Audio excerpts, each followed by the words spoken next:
Budameru close చేసినప్పటికీ 1.01 TMC నీళ్లు విజయవాడలో ఉన్నాయి. ఈరోజు మళ్లీ వర్షం పడింది. ఆ వర్షం పడింది కాబట్టి మళ్ళా నీళ్లు పెరిగాయి. ఇన్ఫ్లో ఆగిపోయింది, అవుట్ఫ్లో పెంచాం.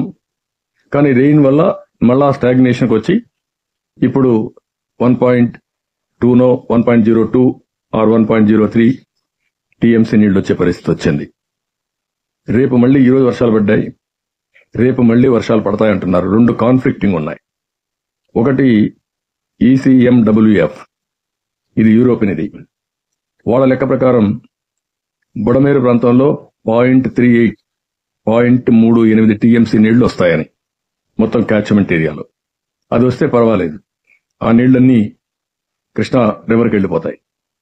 అదే మరి విజయవాడకి 0.09 అంటే 0.09 టీఎంసీ నీళ్లు వస్తాయని. ఇది వస్తే మనం మేనేజ్ చేసుకోగలుగుతాం. IMD బుడమేరు ప్రాంతంలో 1.86 టీఎంసీ నీళ్లు వస్తాయంటున్నారు. 1.86 టీఎంసీ నీళ్లు అంటే ఒకేసారి 10-15 వేలు వచ్చే అవకాశం ఉంటుంది.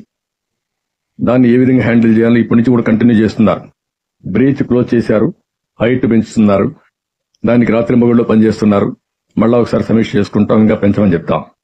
సిటీకి కూడా 0.37 టీఎంసీ నీళ్లు వచ్చే అవకాశం ఉందని IMD చెప్తున్నారు. అది వస్తే కొద్దిగా పెరగవు గాని తరగవలసిన నీళ్లు, తగ్గవలసిన నీళ్లు కొంచెం తక్కువగా తగ్గే అవకాశం ఉంటుంది. లేకపోతే రేపు సాయంత్రానికి ఎల్లుండికి పూర్తి కావాల్సింది. ఇది ఇంకొక హాఫ్ డే అట్ లేట్ అయ్యే అవకాశం ఉంది.